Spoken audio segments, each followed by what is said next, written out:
warahmatullahi wabarakatuh. La ilaha illallah wahdahu la syarika lah wa asyhadu anna Muhammadan abduhu wa rasuluh la nabiyya ba'dah. Allahumma salli wa sallim wa barik ala sayyidina Muhammad wa ala alihi wa ashabihi wa tabi'in bi ihsan ila yaumiddin, amma ba'd. Faqad qala Allah Ta'ala fi kitabihil karim, a'udzu billahi minasyaitonir rajim, bismillahirrahmanirrahim. Wa laqad katabna biz-zaburi min ba'di dzikr annal arda yarisuha ibadiyas salihun. Yang sama-sama kita hormati dan kita cintai Ketua DKM beserta segenap jajaran pengurus, Bapak-bapak, ibu-ibu, jemaah salat subuh Masjid Jami' Al-Furqan yang dimuliakan Allah Subhanahu wa taala. Alhamdulillah, tidak terasa kita bersyukur Allah masih panjangkan umur kita dan Allah berikan kesehatan. Saat ini kita sudah berada di penghujung bulan Sya'ban. Ini tanggal 28. Berarti besok tanggal 29. Jadi kalau bulan Sya'bannya 29 hari mulai puasa, berarti hari Senin. Jadi tinggal satu malam lagi ya. Mudah-mudahan sebagaimana Rasulullah SAW mengajarkan kepada kita dipanjangkan umur kita sampai kita bisa menjalankan ibadah saum. Itulah dalam doa, Allahumma barik lana fi Rajabi wa Sya'bani wa balighna ya Ramadan. Ya Allah, sampaikan umur kami terakhir di bulan Ramadan. Ada apa? Tentu kalau kita bicara mengenai tentang keistimewaan bulan suci Ramadan itu, yang pertama, Ramadan ini bulan penuh berkah, syahrul barokah. Yang kedua, bulan Ramadan ini syahrul Quran, bulan di mana diturunkannya Al-Quran. Dan yang ketiga, di bulan suci Ramadan ini setiap amal perbuatan kita itu yang baik akan diberikan balasan yang berlipat ganda. Dan yang kelima, puasa ini juga adalah bulan yang dapat menjadikan diri kita bertakwa. Puasa ini juga dapat menjadikan diri kita bertakwa kepada Allah. Kita tahu bahwa takwa ini merupakan ketetapan yang Allah berikan bagi orang yang bertakwa, itu kemuliaan. Inna akramakum indallahi atqakum. Sungguhnya orang yang paling memiliki kemuliaan di antara kamu ini bukan karena dia keturunan seorang nabi, bukan karena dia keturunan Yahudi, bukan karena keturunan bangsa Semit atau lainnya, bukan juga orang Jawa, orang Ambon, orang Batak, orang Betawi, tapi yang pasti kemuliaan itu adalah sangat ditentukan ketakwaan seseorang. Apa itu takwa? Takwa itu ya kalau bahasa kitanya punya rasa takut kepada Allah, menjalankan segala apa yang Allah perintahkan dan menjauhi apa yang Allah larang. Karena kalau kita langgar larangannya, kita takut disiksa oleh Allah. Itu takwa. Nah, bicara masalah takwa itu ma'ruf Pak. Surat Al-Imran 133. Takwa itu adalah orang yang berani mereka itu bersedekah, membantu, menolong orang. Yunfikuna bisyarra'i wa dharra. Baik berinfaknya itu, bersedekahnya itu di waktu mereka itu lapang maupun di waktu mereka itu miskin. Itu orang bertakwa.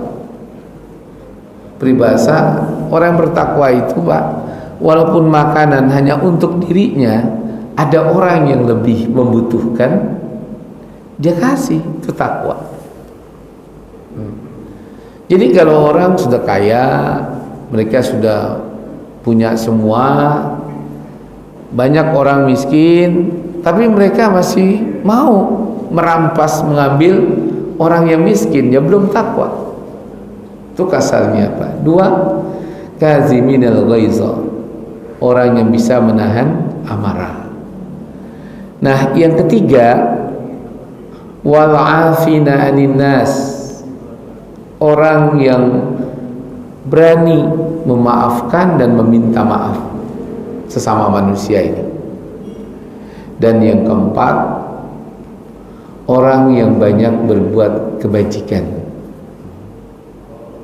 Ini orang takwa, orang yang banyak berbuat kebaikan. Nah, kemarin karena takwa inilah orang itu bisa menjadi orang bukan hanya mulia, tapi pewaris alam semesta. Surat Al-Anbiya ayat 105. Wa katabna biz zabur min ba'di dzikr annal arda yarisuha min ibadiyas salihun. Kami telah menetapkan dalam Al-Qur'an dan sudah dalam kitab Zabur dan sudah dalam Al-Qur'an ini kami tetapkan, kata Allah, bumi dan kekayaannya akan aku wariskan kepada hambaku yang saleh. Jadi tanpa alasan, Allah itu pokoknya orang yang saleh itu pasti akan kuberikan warisan. Kalau kita ditanya, ada nggak contoh orang yang bertakwa?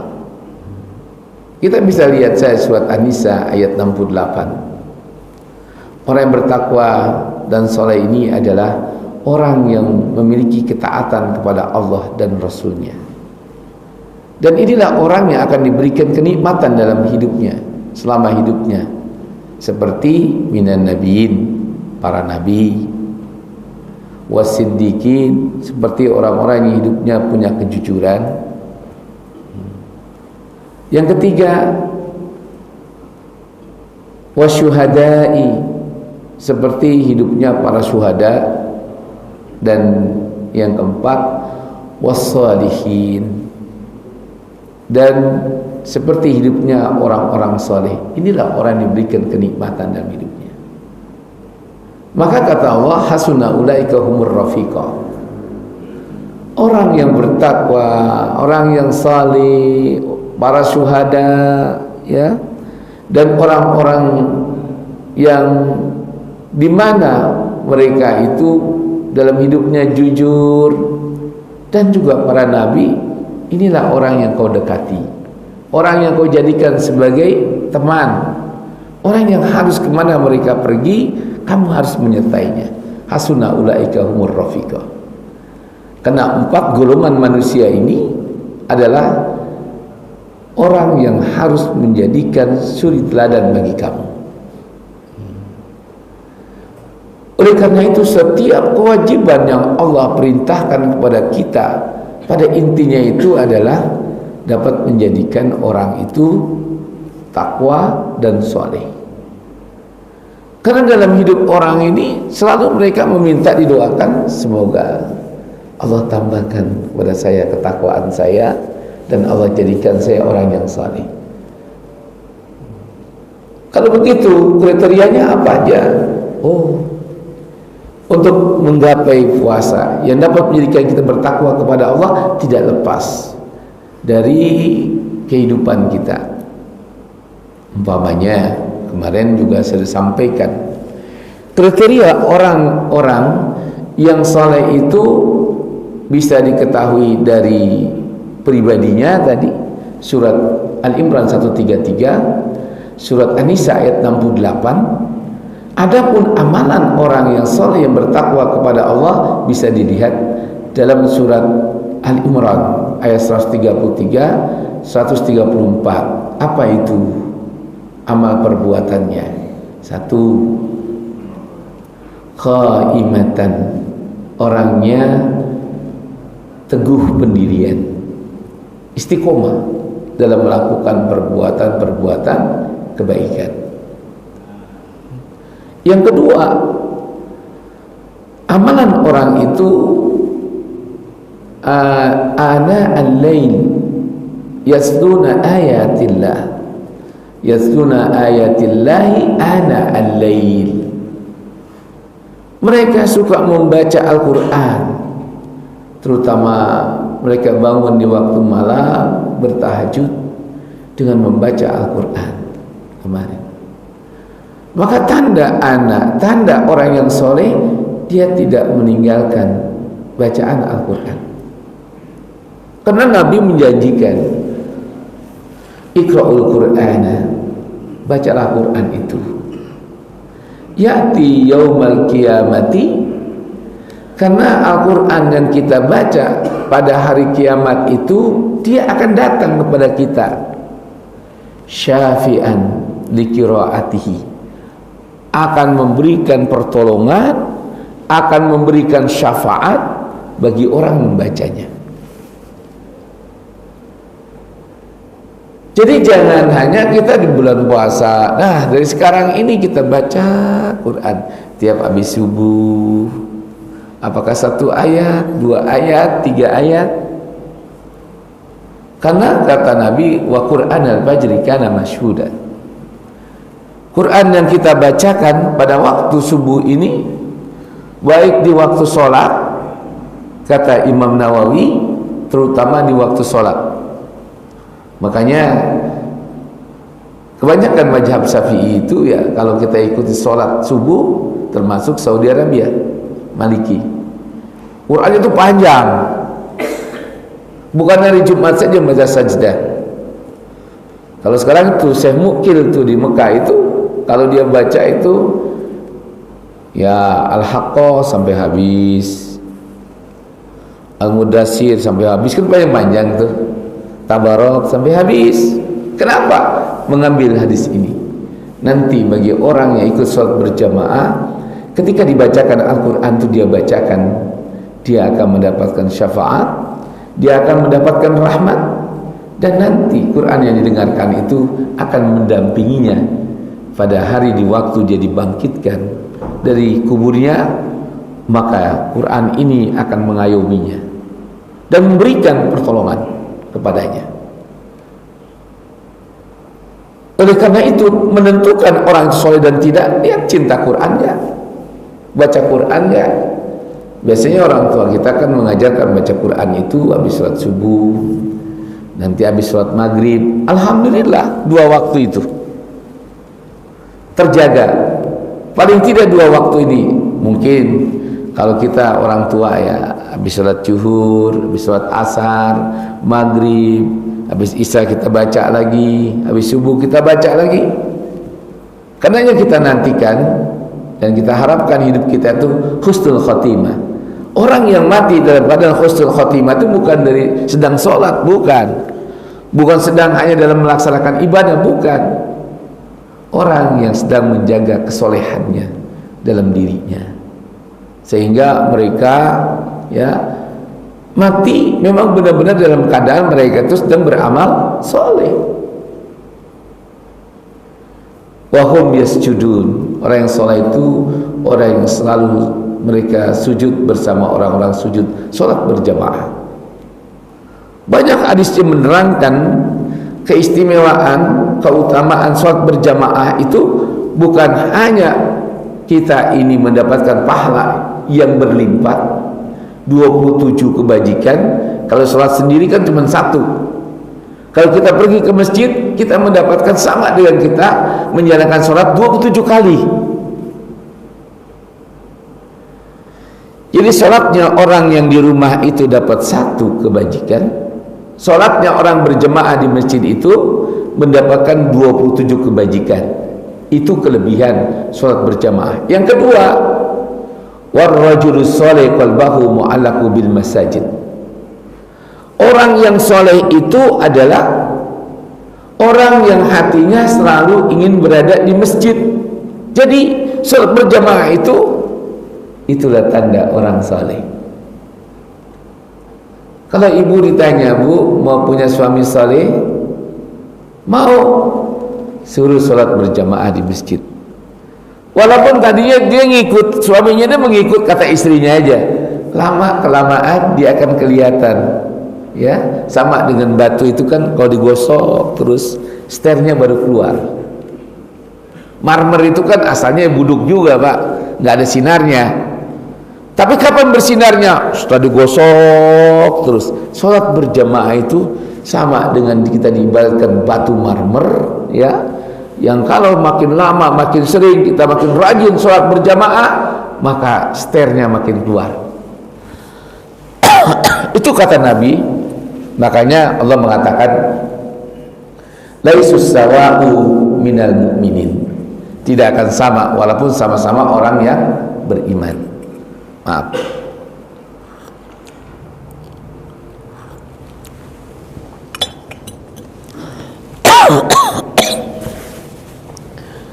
Nah, oleh karena itu ketika kita bicara mengenai tentang siapa orang yang berhak mewariskan kekayaan alam yang Allah miliki ini, ya orang yang saleh.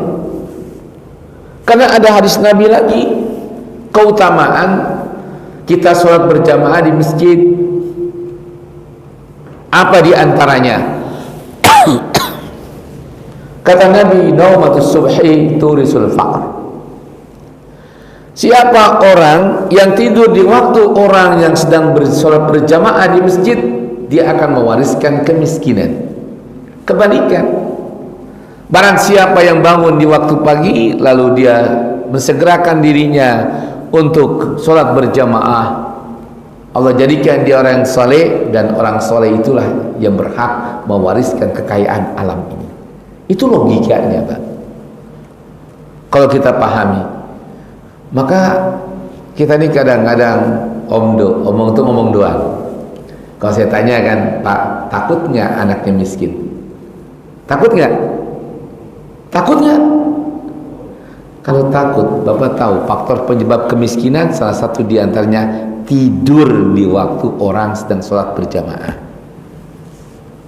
Bapak tandain kalau anak itu rajin dia sholat berjamaah di waktu subuh, Pak, dia sudah memiliki syarat itu untuk mendapatkan warisan alam semesta ini, dan dia sudah bisa dipercaya oleh Allah untuk menjadi orang yang kaya. Dalam hadis Nabi, apabila kamu ingin berburu, apakah berburu rezeki, dagang, bekerja, ataupun kita berburu hewan, kata Nabi, fabagodu, maka mulailah di pagi hari. Nah, kita ini berburu pahala, berburu mencari keridhaan Allah, maka awalilah bangun pagi kita itu dengan melaksanakan apa yang Allah perintahkan. Sholat subuh berjamaah pasti, Pak. Ini ingat. Nah, sedangkan yang keempat, alladzina amanu wa amilus shalihat.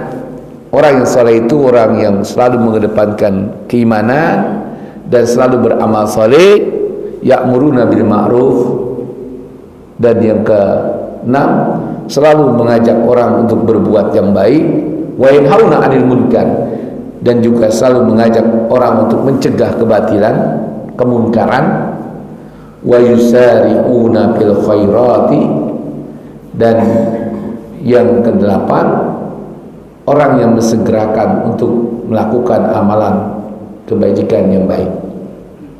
Ulaika humus sholihun. Inilah kriteria orang yang saleh, yang dimana mereka itu keimanannya benar-benar dapat menjadikan diri mereka bertakwa, yang dapat dikatakan menjadi orang baik, saleh. Coba kita lihat mengenai tentang puasa ini, Pak, ya. Lihat di depan ini, kita buka kewajiban puasa yang tinggal dikit lagi, ya kita harus singgung sedikit. Kalau Allah kita baca dalam surat Al-Baqarah ini, ya ayyuhalladzina amanu kutiba alaikumusiyam kama kutiba alal ladzina min qablikum la'allakum tattaqun. 183. Wahai orang yang beriman, diwajibkan atas kamu sebagaimana Allah mewajibkan umat terdahulu agar kamu menjadi orang yang bertakwa. Kenapa? Tadi 5 keistimewaan di bulan suci Ramadan itu. 1, bulan yang membawa keberkahan. Orang ringan untuk melakukan amal soleh, dan orang itu kayaknya patuh meninggalkan maksiat. Kenapa? Dia malu. Pergi puasa kalau ngerokok di muka umum. Tapi kalau nggak puasa, gue yang ngerokok kok. Sampai warteg-warteg pun, walaupun dia cari uang, yang makan bukan orang Islam, nggak berani dia terbuka. Kadang-kadang ditutup, cuma kakinya doang kelihatan. Itu menandakan masih punya iman. Kenapa? Al-haya'u minal iman. Karena malu melakukan perbuatan melanggar hukum Allah, itu bagian petanda orang itu punya iman.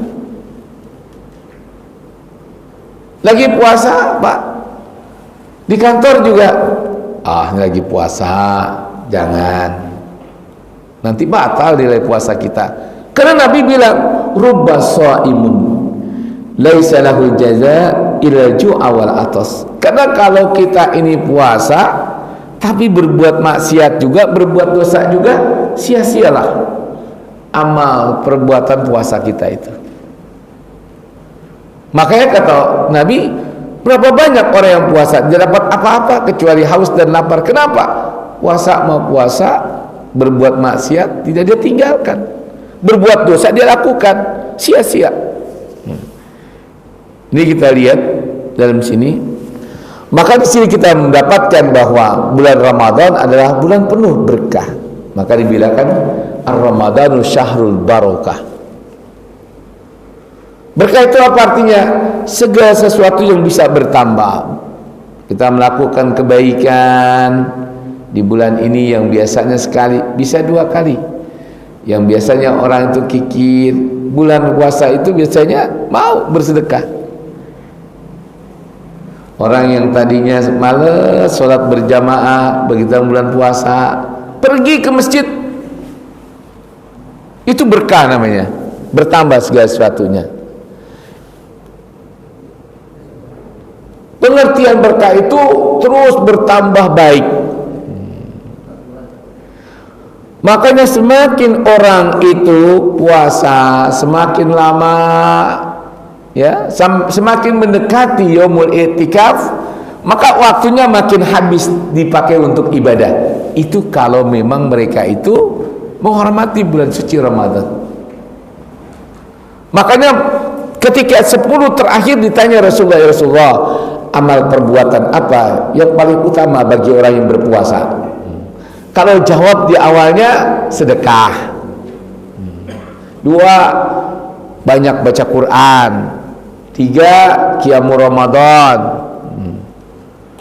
Nah, sedangkan pada 10 terakhir Nabi mengatakan sebaik-baik orang yang berpuasa di 10 terakhir, maka mereka itu melakukan i'tikaf.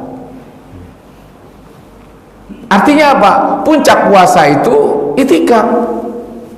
Apa itu i'tikaf? Berdiam diri di masjid untuk mendekatkan dirinya kepada Allah, meninggalkan segala yang dapat melupakannya kepada Allah dari kesenangan duniawi.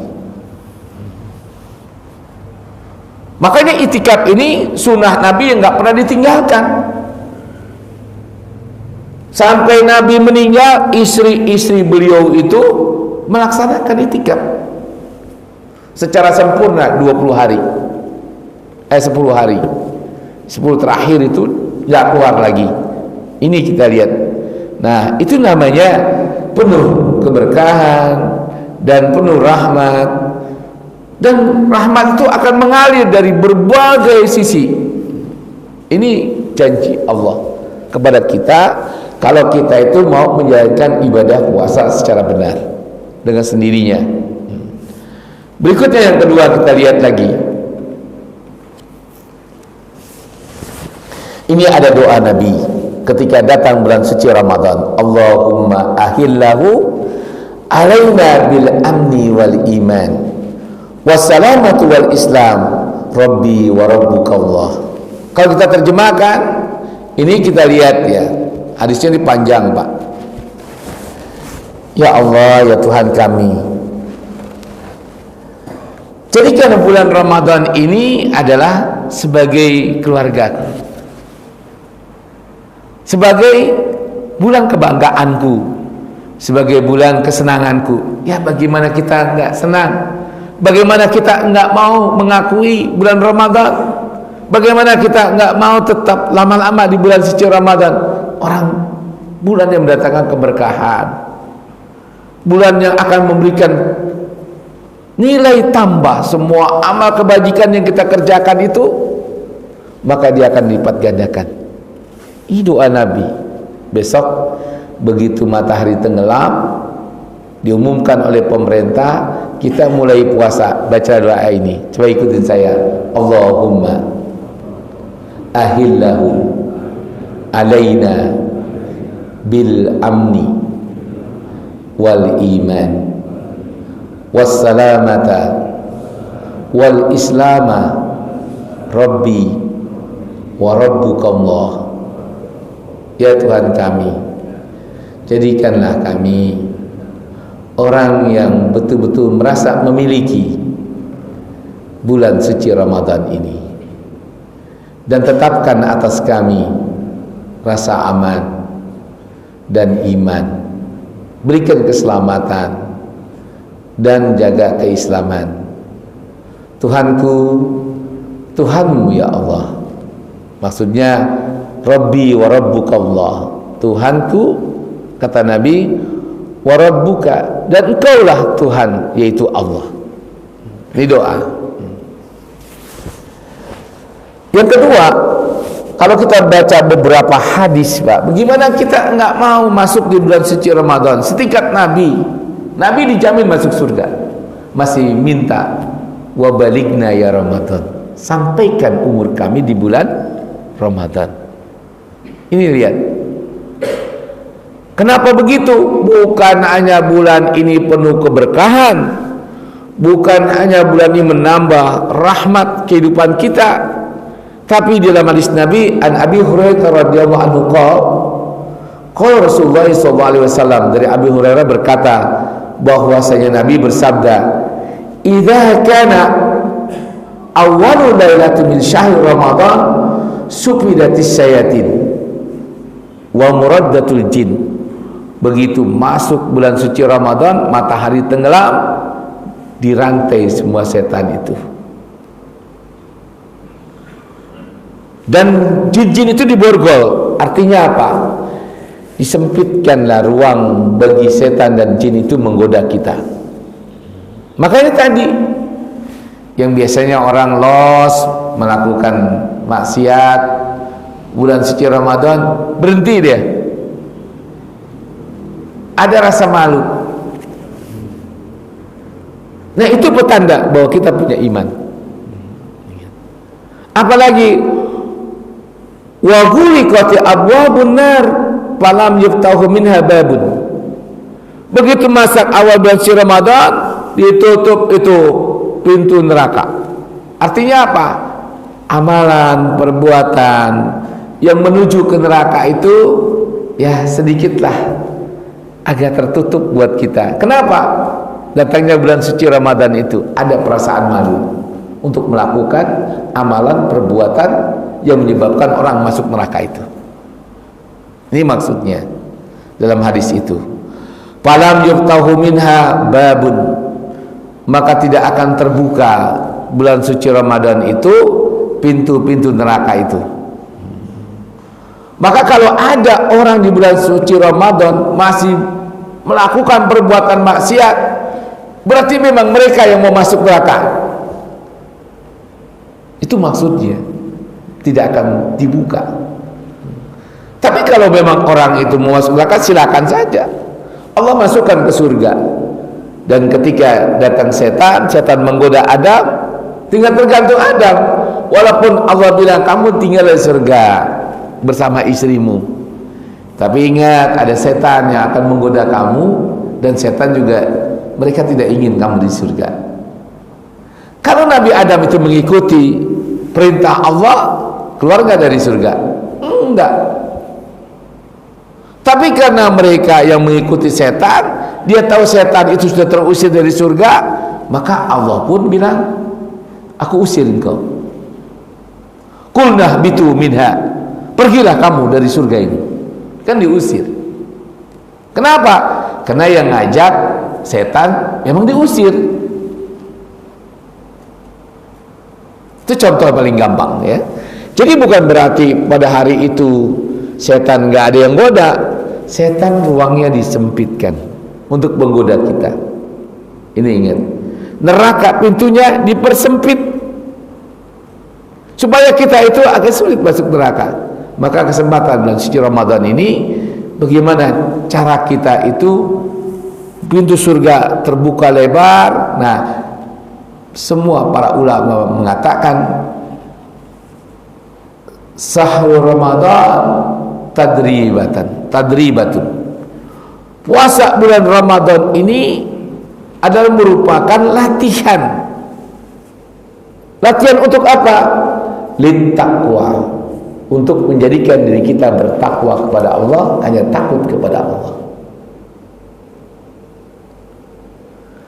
Jadi kalau orang itu disuruh sedekah, disuruh baca Quran, disuruh mereka qiyamul Ramadan, nggak ada rasa capeknya walaupun dia ngantuk. Nah, inilah Pak, orang yang memang akan mendapatkan kemenangan dalam melaksanakan ibadah puasa. Puasanya dapat menjadikan dia bertakwa kepada Allah. Maka disini katakan, setelah Allah katakan wa futihat abwabul jannah, dibuka lebar pintu surga, falam yughlaq minha babun, enggak ada yang tertutup. Artinya dari Ramadan, di bulan Ramadan ini orang bisa masuk surga dari mana saja, dari kesabaran. Karena intinya puasa itu melatih kesabaran. Dari sedekah, karena memang keutamaan bulan Ramadan itu perbanyak sedekah. Apalagi dari banyak istighfar, memohonkan ampunan. Monggo, matilah kamu dalam keadaan bertaubat. Bulan Ramadan ini syahrut taubah. Maka yang biasanya kita habiskan waktu kita di rumah, di kantor, bulan Ramadan ini habiskan waktu kita di masjid. Pergi kerja, pulang ke rumah, mandi, pakai sarung, pakai baju, pergi lagi ke masjid. Kata orang, tumben, ya, gua mau tobat. Bulan Ramadan ini wasilah untuk orang bertobat. Makanya banyak orang mendapatkan hidayah di bulan Ramadan itu. Maka kalau ada orang nggak pernah ke masjid, datang ke masjid, jangan dikomentarin. Kalau bisa kita kasih apa, kita kasih fasilitas. Inilah namanya, ya, dia dapat hak dari zakat itu. Mu'alafati qulubuhu. Ini kan kita pada lemes, tuh men loh. Biasanya nggak pernah ke masjid sekarang. Loh, bulan puasa ini memang saatnya mereka untuk bertobat. Sahur taubat. Mau dia pembunuh, mau dia pemabok, mau dia pewadon, mau dia koruptor, begitu datang bulan suci Ramadan, dia mau sedekah, dia mau sholat, dia mau ke masjid, dia mau baca Quran di masjid. Alhamdulillah, terima saja, jangan sampai dia tersinggung, karena ini termasuk adalah orang yang dijinakkan hatinya di bulan suci Ramadan ini. Ingat. Maka disini katakan wa yunadi munadi ya bagiyal khair. Maka semua kebaikan-kebaikan itu seolah-olah memanggil, harus kita kerjakan di bulan suci Ramadan ini untuk bisa diterima. Wa ya bagiyal syirrul aqsa, bahkan dikatakan di sini, serta menyuruh, wahai yang mengharapkan kebaikan, bersegeralah kamu untuk melakukan ketaatan. Wahai yang maha mengharapkan keburukan, wahai yang maha mengharapkan untuk bisa melakukan perbuatan maksiat, berhentilah, kata para malaikat, di bulan ini Allah memiliki hamba-hamba yang selamat dari api neraka dan suci Ramadan itu. Itu pengertian walillahi utqa'u minan nari wa dzalika kullu lailatin. Para malaikat itu berusaha untuk mendoakan semoga kita ini selamat dari siksa api neraka. Ini hanya malam bulan Ramadan. Hadis riwayat Imam Tirmizi dalam Sunan At-Tirmizi, lihat juz 3 halaman 67. Oleh karena itu ketika kita akan berpuasa perlu kita ada persiapan. Persiapan apa?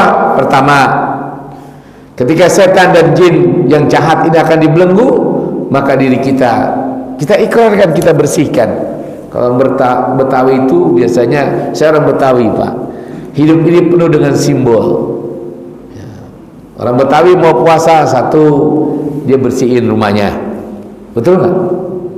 Yang nggak biasa, nggak open sama sawang-sawang gitu, dibersihin semua. Habis itu rumahnya udah bagus, bersih, kelatarnya dibabatin, rumputnya, pagernya diputihkan, ya kan, dicat, dikasih lampu. Itu perlu persiapan, syiar. Nanti baru ingat orang tua, kuburnya dibersihkan yang sudah mati, dibersihin itu dia. Doa, habis doa barulah datang ke tetangga, namanya ngeroain. Sampai besok itu hari Ahad, bersihkan badan, mandi dia. Kalau dulu ya cari berang gitu kan, berang ketan hitam gitu kan, cari dia tuh, kan nggak ada sampo dulu mau Pak, mandinya juga dikali kan. Jadi secara zohiriyah dan secara lahiriah sebenarnya nggak salah guru mengajarkan, emang nggak ada contohnya. Maksudnya bersihkan diri Anda sebelum masuk bulan suci Ramadan. Jangan sampai datang bulan suci kamu penuh dengan dosa, penuh dengan kotoran. Maka semua kita supaya damai. Kenapa? Karena sesuatu yang bersih tidak akan menyatu dengan yang kotor. Sebaliknya, sesuatu yang kotor tidak akan menyatu dengan yang bersih. Itu kalau filsafat Ali ini artinya apa? Kalau kamu merasa bersih, maka masuklah kamu ke dalam golongan orang-orang yang bersih. Kalau kamu kotor, ingin membersihkan diri, cobalah bersihkan diri kamu dulu, baru kamu masuk ke dalam golongan orang-orang yang bersih. Karena kalau nanti kamu masuk dalam keadaan kotor, sama dengan kerbau sekandang masuk kerbau satu yang habis gupak, kotor semua nggak? Suruh dia mandi dulu, bersihkan dulu, tobat dulu. Itu maksudnya. Ini sangat penting. Maka di situ dikatakan jauhkan kamu dari perbuatan setan. Apa? 9. 1. Jangan kamu suka marah. Tadi. Bersihkan diri kamu dari sifat emosi itu. Mau masuk bulan suci Ramadan ini. Yang kedua, jangan kamu juga mengikuti hawa nafsu. Fa inna siyama laisa imsakun anil akli wasyarbi faqat. Nabi mengatakan dalam hadis Bukhari Muslim, puasa intinya bukan sebatas saja menahan makan dan minum saja. Tapi puasa yang paling berat itu adalah apa itu, Pak? Menahan hawa nafsu, mengendalikan hawa nafsu kita. Kenapa? Karena biasanya setan itu menguasai diri kita melalui hawa nafsu. 3. Buruk sangka. Bersihkan diri kita. Jangan sampai kita puasa masih buruk sangka pada istri, buruk sangka pada suami, buruk sangka pada anak-anak. Nah, Papa Mami, percayalah kamu anak yang saleh. Bilang, semoga anak juga percaya semuanya saling membuka diri. Makanya ada lagi acara biasanya itu kita melakukan munggah puasa itu kan kumpul rame-rame, sediakan makanan, kasih penceramah, doa, setelah itu musafahah. Ada nggak sunahnya? Ada. Insya Allah kalau kita puasa ini sudah menghilangkan buruk sangka di antara kita. Semuanya kita itu sudah betul-betul saling meminta maaf. Maka puasa itu benar-benar Pak, ditutup pintu neraka buat kita dan dibuka selebar-lebarnya pintu surga. Artinya kalau kita mati sudah minta maaf kepada sama kita, sudah saling menghalalkan semua di antara kita, kan nggak ada lagi beban. Ini yang kita lakukan. Yang kedua, persiapan kita juga. Yang kedua, An Abi Hurairah radhiyallahu anhu qala Rasulullah sallam wa ghuliqat abwabun nar falam yuftahu minha babun. Bersihkan diri kita dan niat kita, jangan lagi kita itu mau melakukan perbuatan maksiat. Karena pintu neraka itu sudah tutup. Siapkan diri kita hanya melakukan amalan yang baik. Tinggalkan semua amalan perbuatan yang jahat. Mana contohnya? Tadi ya, kita itu yang ketiga itu buruk sangka. Yang keempat, kita perhatikan jangan suka kita tuh mengeluh Pak. Yang kelima, jangan kikir. Jangan kikir. Ini cuma dijaga. Sebagus apapun amal ibadah kita, tapi kalau kita itu tetap kikir, masuk neraka juga. Berarti kita nggak mau menutup neraka itu di bulan suci Ramadan ini. Mengapa kau masuk neraka? Jawabnya, penduduk neraka itu kalla balla tukrimunal yatim, karena kami ini tidak mau memuliakan anak-anak yatim, kikir. Yang kedua, wala ta'amun miskin wala tahadu ta'amul miskin, karena kami tidak mau mengajak orang lain untuk memberi makan fakir miskin, kikir. Dalam ayat lain, masalakakum fi saqar, apa yang menyebabkan kamu masuk neraka? Lam nakum minal musallin, karena kami tidak mau memberi makan, karena kami sholat kami tidak diterima. Yang kedua, wala tahaduna ala ta'amil miskin, karena kami tidak mau mengajak orang lain untuk memberi makan fakir miskin. Jadi orang kaya, berikanlah pada orang miskin yang mau bersedekah. Tolong ini nanti bikinkan makanan untuk orang berbuka. Walaupun dia dapat untung, tapi karena kita suruh, kita dapat pahala, tidak dikurangi oleh Allah memberikan makanan berbuka, dan kita juga memberikan pekerjaan orang miskin untuk memberikan makan, pahalanya dia juga dapat juga. Jadi beruntung pengurus masjid itu umumkan siapa yang ingin ikut serta memberi makan untuk berbuka, silakan, kita akan fasilitasi. Nah, walaupun ketua panitianya nggak punya uang, sama dia sudah dapat pahalanya.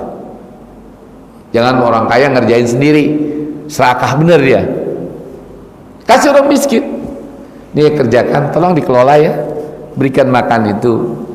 Bikin lontong, ya kan, biasanya bikin stuk, bikin ini apa gitu kan, nanti bawa ke masjid Pak. Jadi berapa kan saya nggak tahu dah. Itu namanya kita mengajak orang.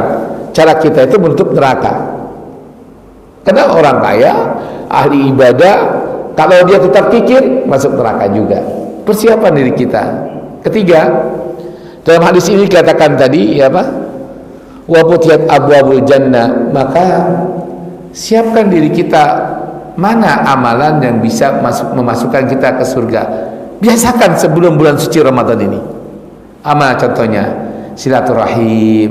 Jadi pergilah sekarang ke kakak, ke adik, ke orang tua yang masih hidup, silakan. Ke tetangga, ke teman, silaturahim. Kenapa? La yadkhulul jannah qati, yakni qati rahimakumullah. Tidak akan masuk surga walaupun dia ahli ibadah, orang saleh, kalau dia memutuskan tali silaturahim. Jangan udah ke kubur doang rajin, masih hidup dia nggak datang. yang paling penting, yang masih hidup datengin. Tetangga semua kita ini, saya pikir ini perlu kita persiapkan diri kita dan menjadi kebiasaan kita sehari-hari. Setiap kita menyambut bulan Ramadan, ada kegiatan kita munggah puasa, yaitu yang kita lakukan. Berikutnya yang keempat, meningkatnya derajat ibadah. Jadi yang biasanya kita itu sholat di rumah, udah ke masjid, siapkan diri kita untuk sering ke masjid. Kenapa? Biasanya kita sholat tahajud itu kan di rumah, tapi Nabi menyuruh dan mencontohkan sholat di masjid. Apa artinya? Bahwa bulan ini bulan memakmurkan dakwah, memakmurkan masjid saatnya. Maka kalau bulan suci Ramadan ini jemaah beludak, itu memang udah tuntunan. Karena para ulama, Nabi menyuruh sebelum datang bulan suci Ramadan, jangan sampai masjid nggak ada perubahan. Maka disuruh kita menyediakan fasilitas apa supaya orang senang ke masjid itu. Buka di masjid. Ini kan kita jarang. Karena kalau buka di masjid pasti mereka nggak ketinggalan sholat maghribnya. Tapi kalau buka di rumah, coba istri sediakan pertama kopi, yang kedua ada kolak, yang ketiga makanan ringan, yang keempat merokok dulu. Ya bayangkan, udah 4 macam makan aja, orang udah selesai sholat maghrib, dia di rumah udah belum? Begitu ditambah lagi makan berat, kekenyangan, belum sholat, belum perut kenyangan. Nggak ada sunnah Nabi.